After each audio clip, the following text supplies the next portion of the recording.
نستعینوہ ونستغفرہ ونؤمن بہ ونتوکل علیہ ونعوذ باللہ من شرور انفسنا ومن سیئات اعمالنا من يهده الله فلا مضل له ومن يضلله فلا هادي له ونشهد أن لا إله إلا الله وحده لا شريك له ونشهد أن محمدا عبده ورسوله أرسله بالحق بشيرا ونذيرا أما بعد فإن خير الحديث كتاب الله وخير الهدي هدي محمد صلى الله عليه وسلم شر الأمور محدثاتها وكل محدثة بدعة كل بدعة ضلالة وكل ضلالة في النار فأعوذ بالله السميع العليم من الشيطان الرجيم بسم الله الرحمن الرحيم يا أيها الذين آمنوا اتقوا الله حق تقاته ولا تموتن إلا وأنتم مسلمون أو كما قال الله تبارك وتعالى في القرآن المجيد والفرقان الحمید۔ عزیز ساتھیوں، بھائیوں، بزرگوں اور دوستوں، آج کا جو خطبہ ہے تقوی کی بنیاد پر جو آج ہم بات کرنے جا رہے ہیں، ایک بہت ہی پرخلوص اور بہت ہی اطمینان بخش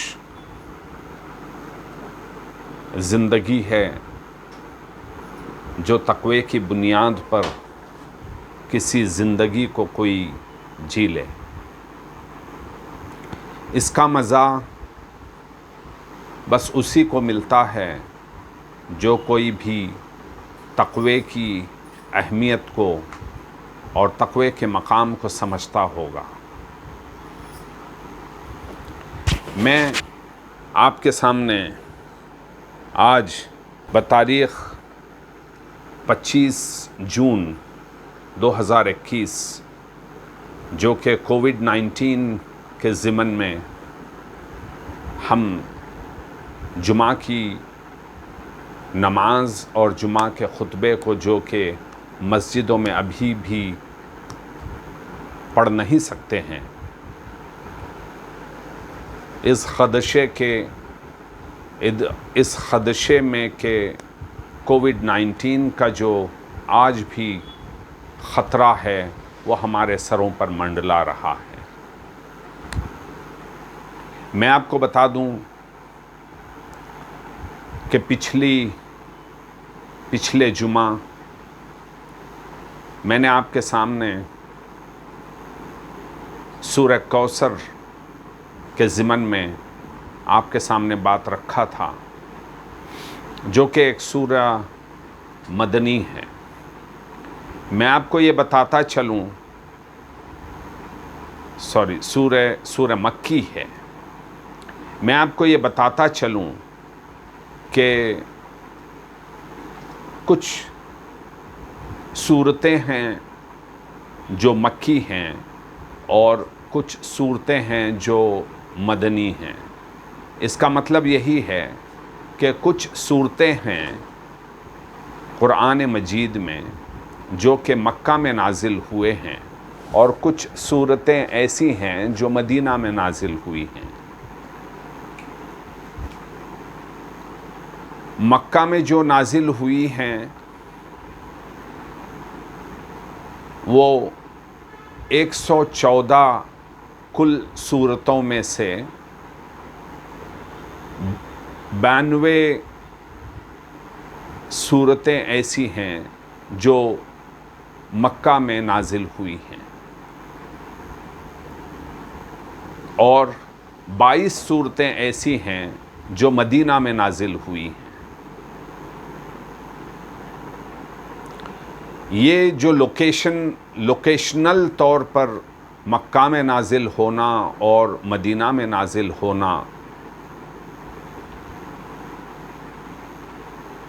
ایک چیز ہے، اور دوسری چیز یہ ہے کہ کانٹیکچولی مکی صورتیں اور مدنی صورتیں جو کہ حضور نبی کریم صلی اللہ علیہ وسلم پر جو نازل ہوئی ہیں، اس کانٹیکسٹ میں کہ ہجرت سے پہلے جو نازل ہوئی ہیں اور ہجرت کے بعد نازل ہوئی ہیں۔ ہجرت سے پہلے جو نازل ہوئی ہیں اس کو مکی کانٹیکسٹ کہا جاتا ہے، اور ہجرت کے بعد جو نازل ہوئی ہیں اس کو مدنی کانٹیکسٹ کہا جاتا ہے۔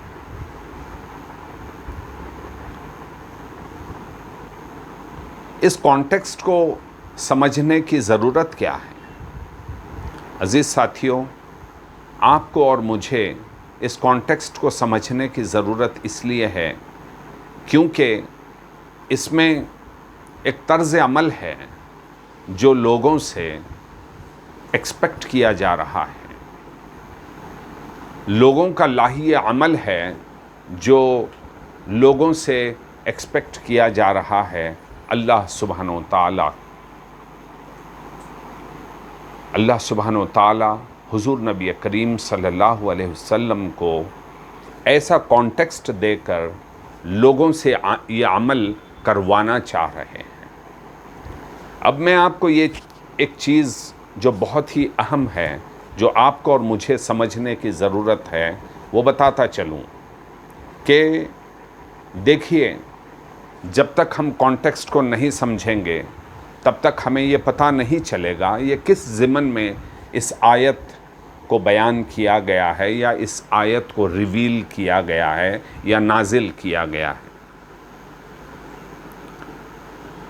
سورہ کوثر ہم نے جو پچھلی جمعہ جس کے ضمن میں ہم نے دیکھا کہ ایک مکی صورت ہے، اور ایسا اس کا کانٹیکسٹ ہے جہاں کہ ابھی حضور نبی کریم صلی اللہ علیہ وسلم اور ان کے ساتھیوں کو، صحابہ کرام رضوان اللہ تعالی علیہم اجمعین کو ابھی تک ہجرت کا حکم نہیں آیا ہے۔ اور میں نے آپ کو یہ بھی بتایا تھا کہ وہاں پر جو حالات تھے وہ سوشل بائیکاٹ کے حالات بنے ہوئے تھے۔ لوگ جو بزنس میں دین کو اپنے حساب سے چلانا چاہ رہے تھے، اس بات کو ایکسیپٹ کرنے کے لیے تیار نہیں تھے کہ حضور نبی کریم صلی اللہ علیہ وسلم کا یہ جو دین ہے، دین اسلام، اگر وہ قبول کر لیتے تو ان کا بزنس ٹھپ ہو جائے گا۔ عزیز ساتھیوں، ہماری زندگی میں بھی ایسا ہی کچھ موڑ آتا ہے جہاں ہم یا ہمارے بہت سارے ساتھی یہ کہہ اٹھتے ہیں کہ آپ کی دینی زندگی کو اور آپ کی عملی زندگی کو آپ بالکل مختلف رکھیے، یا پھر یہ کہتے ہیں کچھ لوگ کہ دینی زندگی صرف مسجدوں تک رہنی چاہیے، دینی زندگی آپ اپنے آپ کے حد تک رکھیے، اور پھر جو ہماری روز مرہ کی جو زندگی ہے، یا بزنس، یا ہمارے پروفیشن، یا ہمارا روٹین والا جو معاملہ ہے، اس کو آپ الگ رکھیے اپنے دین سے۔ عزیز ساتھیوں، ایسا نہیں ہے۔ اللہ سبحانہ و تعالیٰ فرماتے ہیں قرآن مجید میں، ادخلوا فی السلم کافہ، آپ اسلام میں پورے کے پورے داخل ہو جاؤ۔ اس کا مطلب یہی ہے کہ ہمیں اور آپ کو کوئی اور چوں و چرا، ہمیں اور آپ کو کوئی اور ایکسیپشن نہیں رہتا عزیز ساتھیوں، کہ ہم اس کے علاوہ بھی ہم اپنی زندگی کو جینے کی کوشش کرتے رہیں۔ میں آپ کو ایک چیز بتاتا چلوں کہ یہ جو کانٹیکسٹ ہے، حضور نبی کریم صلی اللہ علیہ وسلم کی 23 سالہ زندگی، 23 years of his نبوہ، یعنی نبوت کے ملنے کے بعد ان میں سے 13 سال مکہ میں گزرے اور پھر 10 سال مدینہ میں گزرے۔ مکہ میں جو آیات نازل ہوئے ہیں، مکہ میں جو صورتیں نازل ہوئی ہیں، وہ بالکل چھوٹی چھوٹی صورتیں ہیں عزیز ساتھیوں، اور 92 صورتیں وہاں پر نازل ہوئی ہیں۔ آپ اندازہ لگا سکتے ہیں 114 صورتوں میں سے 92 سورے جو ہیں وہ مکہ میں نازل ہوئے ہیں، اور پھر 22 صورتیں وہ مدینہ میں نازل ہوئے ہیں۔ لیکن میں آپ کو یہ بھی بتاتا چلوں کہ مکہ میں جو صورتیں نازل ہوئی ہیں، جیسا آپ جانتے ہیں کہ 29واں اور 30واں پارہ آپ جانتے ہیں بخوبی، یہ دونوں مکہ میں نازل ہوئے ہیں، جبکہ 28واں جو ہے وہ مدینہ میں نازل ہوا ہے۔ کہنے کا مطلب یہی ہے، اب سورہ بقرہ بھی تو مدینہ میں نازل ہوا ہے۔ کہنے کا مطلب یہی ہے کہ مدینہ میں جو صورتیں نازل ہوئی ہیں وہ بہت لمبی صورتیں ہیں۔ جتنی لمبی صورتیں آپ دیکھیں گے وہ ساری کی ساری مدینہ میں نازل ہوئی ہیں، اور چھوٹی چھوٹی جو صورتیں ہیں وہ مکہ میں نازل ہوئی ہیں۔ اس کا مطلب کیا ہے عزیز ساتھیوں؟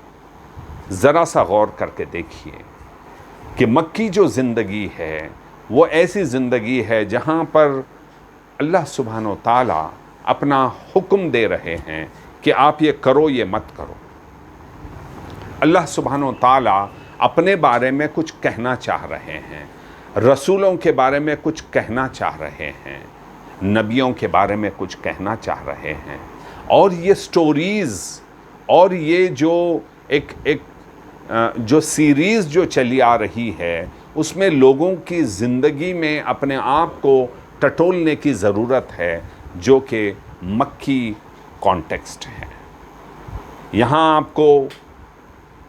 آپ کو جو کانٹیکسٹ ملے گا وحدانیت کا کانٹیکسٹ ملے گا، اللہ ایک ہے اس کے بارے میں آپ کو ملے گا، رسولوں کے بارے میں آپ کو ملے گا، رسول کے پیغام کی اہمیت کے بارے میں آپ کو ملے گا، جنت اور جہنم کے بارے میں آپ کو ملے گا، اور پھر آپ کو اپنی زندگی میں اپنے عقیدے کو صحیح کرنے کا جو پیغام ہے وہ آپ کو مکی صورتوں سے ہی ملے گا۔ لیکن ایک بار آپ کی زندگی ٹھیک ہو گئی، آپ کی زندگی ان عقائد کی وجہ سے اور آپ کی زندگی اس سوچ کی بنا پر آپ کی زندگی اسلامی بن گئی، یا آپ کی زندگی ایسی بن گئی کہ جب آپ اللہ سبحانہ و تعالیٰ پر ایمان لانے والے بن گئے، رسول پر ایمان لانے والے بن گئے، اور اس کتاب پر ایمان لانے والے بن گئے جو کتاب اللہ سبحانہ و تعالیٰ نے محمد الرسول اللہ صلی اللہ علیہ وسلم پر نازل کیا ہے، جس کو آپ اور ہم قرآن مجید کہتے ہیں، اور پھر وہ باقی ساری کتابیں جو دوسرے رسولوں پر اللہ سبحانہ و تعالیٰ نے نازل کی ہیں، اور پھر وہ سارے صحیفے جو نازل کیا اللہ سبحانہ و تعالیٰ نے وہ سارے نبیوں پر، ان سارے چیزوں پر آپ کا اور ہمارا ایمان ہونا چاہیے۔ یہ ہے مکی صورتوں کی اہمیت، یہ ہے مکی صورتوں کا طرز عمل۔ اس کے برعکس میں آپ کو وہ 10 سالہ زندگی جہاں پر حضور نبی کریم صلی اللہ علیہ وسلم، اب کوئی ایسی جگہ نہیں ہے جہاں ان کی مخالفت ایسی ہو رہی ہوگی کہ جس اسٹیٹ میں وہ رہتے ہیں، جس کنٹری میں وہ رہتے ہیں، یا جس جگہ وہ رہتے ہیں وہیں کے لوگ ان کی مخالفت کر رہے ہیں، ایسی کوئی چیز آپ کو نظر نہیں آئے گی۔ وہاں ایک پورے کا پورا ایک اسٹیٹ بن گیا تھا مدینہ میں، اور وہاں پر ایک ایسا انوائرمنٹ ان کو ملا تھا جہاں حضور نبی کریم صلی اللہ علیہ وسلم اطمینان سے جو اسلامی قوانین ہیں ان چیزوں کے بارے میں لوگوں سے باتیں کر سکتے تھے، لوگوں کو سمجھا سکتے تھے، ڈیٹیل میں ان کو لوگوں کی زندگی کو بنا سکتے تھے، اور پھر ڈیٹیل میں اسلام کی زندگی کو سمجھا سکتے تھے۔ اسی لیے آپ دیکھیں گے کہ جتنی مدنی صورتیں ہیں وہ ساری صورتیں آپ کو بہت ہی ڈیٹیل میں ملیں گے۔ نمازیں آپ کو کیسا پڑھنا ہے، روزے کیسے رکھنے ہیں، حج کیسا کرنا ہے، زکوٰۃ کیسے دینا ہے، یہ سارے اعمال جا کے مدینہ میں پورے ہوئے ہیں۔ تقسیم کیسی ہوگی جائیداد کی، لڑائی جھگڑا اگر ہوگا تو کیسے اس کا ازالہ کیا جائے گا، فیصلے کیسے کیے جائیں گے، گورننس کیسا ہوگا، اسٹیٹ کا گورننس کیسے ہوگا، اور پھر منسٹریز کیسے ہوں گے، یہ ساری چیزوں کے بارے میں جو ڈیٹیلز ہیں وہ آپ کو مدینہ میں جا کر ملیں گی عزیز ساتھیوں۔ وہ جو کانٹیکسٹ ہے سوشیو اکنامک کلچرل کانٹیکسٹ آپ کو وہاں پر مدینہ میں ملے گا، لیکن یہاں مکی صورتیں ابھی میں نے آپ کے سامنے ایک آیت آپ کے سامنے بیان کیا ہے، یا ایھا الذین آمنوا اتقوا اللہ، اے لوگو جو ایمان لائے ہو، اللہ سبحانہ و تعالیٰ کا تقوی اختیار کرو۔ اس کو انگلش میں اسٹیڈ فاسٹنس کہتے ہیں۔ تقوی کا مطلب ہے اسٹیڈ فاسٹنس، حق تقاتہ ولا تموتن الا وانتم مسلمون۔ آپ جتنا تقوی اختیار کر سکتے ہو اتنا تقوی اختیار کیجئے گا، آپ کے بس میں جتنا ہے،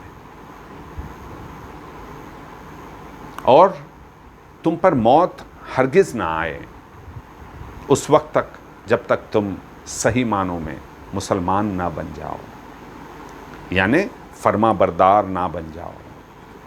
دیکھیے عزیز ساتھیوں، فرما برداری کی جو اہمیت ہے اللہ سبحانہ و تعالیٰ کی نظر میں بہت بڑی اہمیت ہے۔ ہمیں اور آپ کو فرما بردار بننا ہے۔ سب سے پہلے اللہ سبحانہ و تعالیٰ کے فرما بردار بنے، پھر اس کے بعد رسول اللہ صلی اللہ علیہ وسلم کے فرما بردار بنے، پھر اس کے بعد اپنے ماں باپ کے فرما بردار بنے۔ عزیز ساتھیوں، اس فرما برداری کی زندگی میں ایک رسپانسبل زندگی آپ اور ہم بتائیں گے، ایک تقوی والی بنیاد آپ کے اور ہمارے درمیان ایک پیدا ہوگی، اور پھر اس زندگی میں جو مزہ آئے گا وہ مزہ آپ زندگی میں اس دنیا میں بھی اور آخرت میں بھی اس کے مزے آپ لوٹیں گے۔ عزیز ساتھیوں، ہمارے اس تقوی پر ہمیں ہر وقت کوشش کرتے رہنا چاہیے۔ تقوی کوئی ایسی چیز نہیں ہے جو آپ کو راتوں رات مل جائے یا پھر ایک دن دو دن میں مل جائے۔ عزیز ساتھیوں، اس کے اوپر آپ کو اور ہمیں کافی محنت کرنے کی ضرورت ہے۔ آپ کو اپنے رب سے لو لگائے رکھنے کی ضرورت ہے۔ آپ کو اپنے نبی، اپنے رسول صلی اللہ علیہ وسلم سے محبت کرنے کی ضرورت ہے۔ اپنے اس پیارے دین جو کہ ہمارے پیارے رسول اللہ صلی اللہ علیہ وسلم آپ کے اور ہمارے لیے لے کر آئے ہیں، اس دین سے ہمیں محبت کرنے کی ضرورت ہے۔ اس قرآن مجید کی عظمت کو ہمیں سمجھنے کی ضرورت ہے، اس کی اہمیت کو ہمیں سمجھنے کی ضرورت ہے، اس پیغام کو ہمیں سمجھنے کی ضرورت ہے، اور اس پیغام کو اپنے اندر لانے کی ضرورت ہے۔ وہ اپنا لاہی عمل بنے، اس کی آج آپ کو اور ہمیں بہت ہی اشد ضرورت ہے۔ عزیز ساتھیوں، بھائیوں، بزرگوں اور دوستوں، ہمیں تقوی کو پامال نہیں کرنا چاہیے۔ ہمیں تقوی کی جو میجر ہے یا تقوی کا جو حساب ہے آپ اور ہم نہیں لگا سکتے۔ عزیز ساتھیوں، وہ اس لیے کہ میں آپ کو بتا دوں کہ ہم جو روزے رکھتے ہیں، یہ روزے کس لیے ہم رکھتے ہیں؟ تقوی کے لیے ہم رکھتے ہیں۔ یہ نمازیں ہم کس لیے پڑھتے ہیں؟ یہ تقوی حاصل کرنے کے لیے ہم نماز پڑھتے ہیں۔ یہ حج کو ہم کیوں جاتے ہیں؟ تقوی اختیار کرنے کے لیے ہم حج کو جاتے ہیں۔ یہ زکوٰۃ ہم کیوں دیتے ہیں؟ تقوی اختیار کرنے کے لیے ہم زکوٰۃ ادا فرماتے ہیں۔ عزیز ساتھیوں، آپ کو اور ہمیں بہت ہی باریکی سے اس پر سوچ اور سمجھ رکھنے کی ضرورت ہے۔ یہ جو تقوی ہے،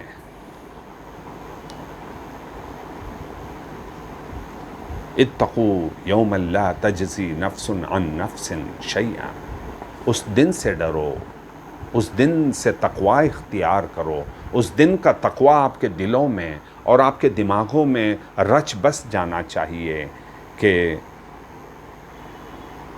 ایک جان دوسری جان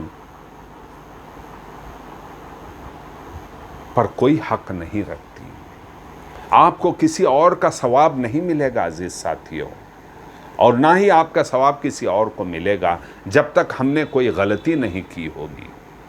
اگر ہم نے غلطی کی کسی سے تو ان کے گناہ ہم کو دیے جائیں گے یا ہمارا ثواب ان کو دیا جائے گا، ہماری نیکیاں ان کو ملیں گی۔ اگر ہماری نیکیاں ختم ہو جائیں گی تو ان کا گناہ ہم پر ڈالا جائے گا۔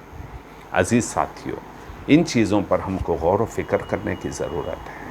تقوی ایک ایسی چیز ہے جس کے کوشاں آپ اور ہم ہمیشہ رہنا چاہیے۔ اس کے ضمن میں انشاءاللہ العزیز بہت ساری چیزیں ہیں جو آگے جیسے جیسے ہم اور خطبے انشاءاللہ کرتے رہیں گے اس میں بہت ساری چیزیں اس میں آتی جائیں گی۔ عزیز ساتھیوں، ہم یہ سارے اعمال جو کرتے ہیں، ان سارے اعمال میں ہم کو اپنے اندر تقوی کو ڈھونڈنا اور ٹٹولنے کی ضرورت ہے۔ کیا میں یہ نماز جو پڑھ رہا ہوں اس میں تقوی ہے؟ کیا میں یہ جو روزے رکھ رہا ہوں اس میں تقوی ہے؟ کیا میں یہ جو زکوٰۃ دے رہا ہوں اس میں تقوی ہے؟ کیا میں یہ جو حج کو جا رہا ہوں اس میں تقوی ہے؟ یا پھر اس میں دکھاوا ہے، یا پھر اس میں ریاکاری ہے، یا پھر اس میں کچھ اور ہے؟ عزیز ساتھیوں، اپنے اندر اخلاص کو لانے کی ضرورت ہے۔ اللہ سبحانہ و تعالیٰ فرماتے ہیں دو رنگی چھوڑ دے، یعنی ہم اللہ کے رنگ میں رنگے جانا چاہیے۔ صبغۃ اللہ ومن احسن من اللہ صبغہ، رنگ جو اللہ کا رنگ ہے،